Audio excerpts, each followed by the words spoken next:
Okay, so a short video on integration, antiderivatives, and indefinite integration. Antiderivatives and integration are basically the same thing. So when you see this symbol, you want to just find the antiderivative of dx. This is called an indefinite integral because it doesn't have any numbers here. Eventually there's going to be a number here and another number here. But for right now, because it doesn't, it's really just finding an antiderivative. So this is an integral symbol, and that's what we're kind of doing today. So let's say we understand antiderivative is integration, okay? And we understand the basics here. I want to talk a little bit about some notation things. So f of x means, let's see, well, big F prime of x is going to be little f of x. So what they're saying is, if you antiderive this,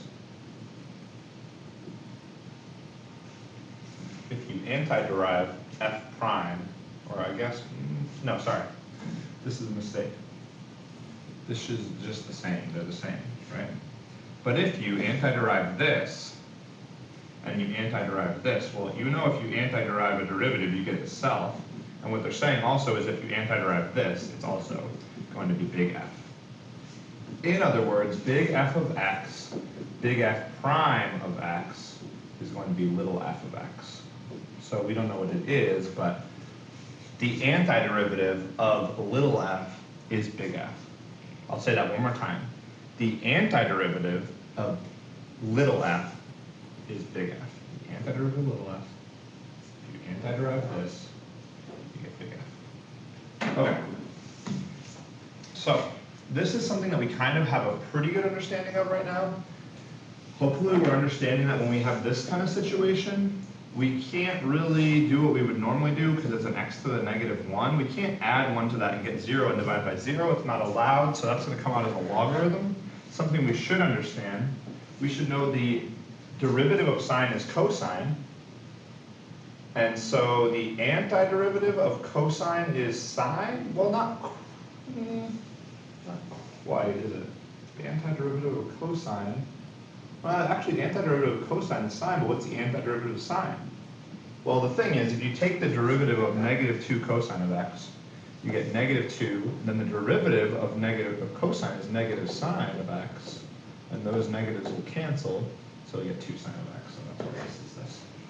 We understand taking this and making a fractional power, adding 1 to the power and dividing by that power. So we're just kind of cruising. If you have trouble with this, please go back. There is, I think, a video right here you can kind of see if you need it. Okay.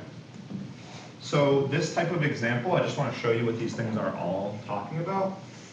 This is called the integrand, whatever you're integrating. So this is the integrand.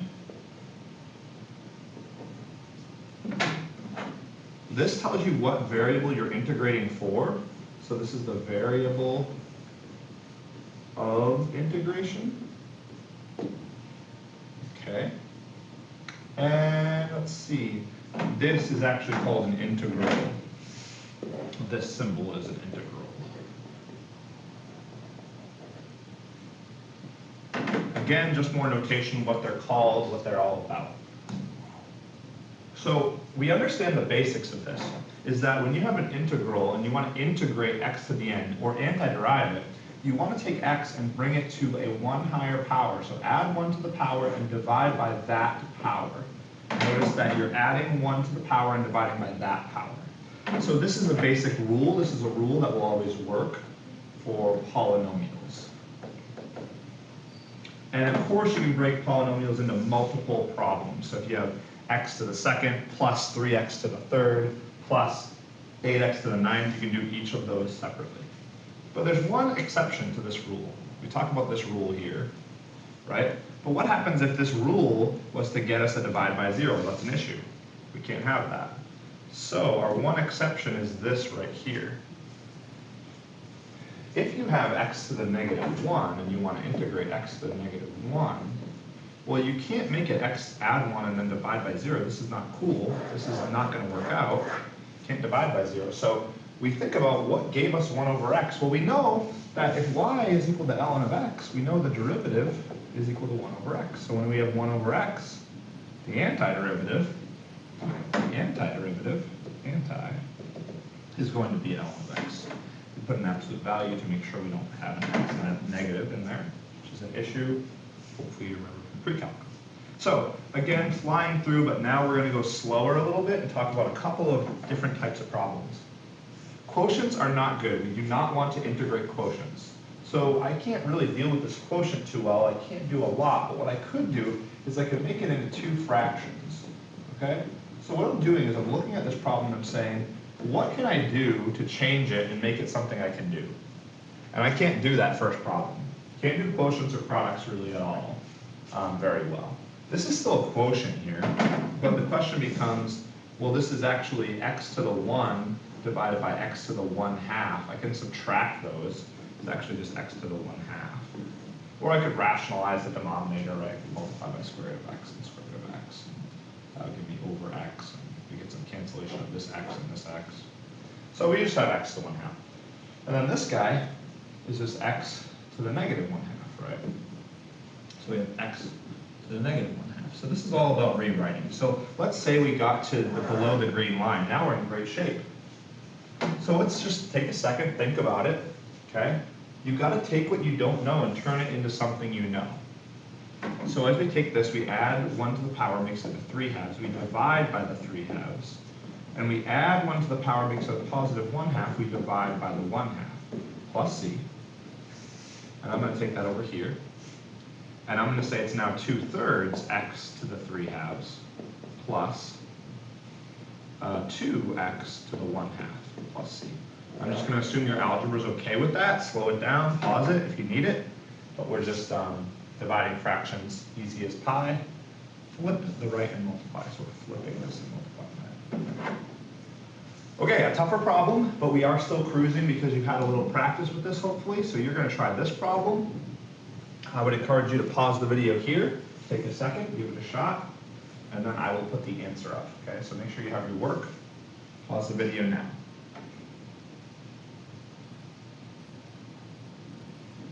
Alrighty, so the answer to this, well, I'm just going to show you real quick. It's going to integrate to 1 plus, 1 minus 3 over x squared. So 1 minus 3x to the negative 2 plus 5x to the negative 4 dx. So we're going to have x, let's see, plus 1x to the negative 1. I think I'm wrong about that. Plus 3x 1. And then here, let's see, add 1 to that power, divide by that power. So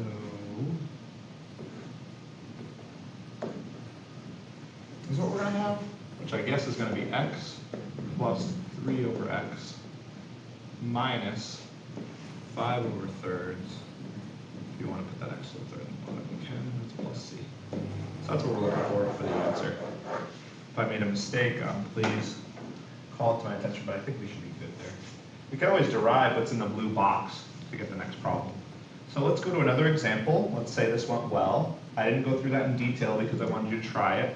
You can always look for different ways to get that answer, different resources. So another one we got to rewrite. We got some trig here. Think about pre-calculus and how you would have rewritten this in pre-calculus. Well, it looks like we have a sine over a cosine. So it looks like we have sine of x over a cosine of x. And then we can multiply that by 1 over cosine of x. We have that so far, which is good because sine over cosine is tangent of x. And, sine over cosine is tangent of x. And now we have 1 over cosine is secant of x. Now hopefully you just know straight up which of the 3, let's see, cotangent of x, secant of x, and cosecant of x this is equal to. So if you know these derivatives by heart, then you're good. But if you don't know those derivatives by heart, sadly, you're going to have to do all of those derivatives to figure out what the integral of this is. But this could be memorized. It's possible. If you memorize your derivatives, you're probably going to recognize this right here. But what I haven't memorized them, and I've been teaching this for a long time, and I still haven't memorized them. So what I do is I just take cotangent, which is cosine over sine, and I work through it, and I just derive it. So y prime would equal derivative of the top times the bottom minus the derivative of the bottom times the top, so it's cosine squared of x, all over the bottom squared. So this is going to be negative 1 over sine squared. This is not going to be it, so it's not that. So then I look at secant, and I say, okay, well, if y is equal to secant of x, well, that's going to equal 1 over cosine of x. So derivative of the top times the bottom minus derivative of the bottom times the top all over the bottom, oops, that's cosine, squared. So this is a plus. So this is actually good because look at this. It's actually what we had in our original integral. So we know that this is actually tangent of x, secant of x. So we know that this antiderivative, if we antiderive that, that came from secant of x. Secant of x. Okay. Clear. Secant of x plus c. And then we're good. That's what we're looking for. That's the final answer. So you try this problem, give it a second. You might need to FOIL, you might need to distribute that and then break it into sines and cosines, see what you think, and do the best you can do.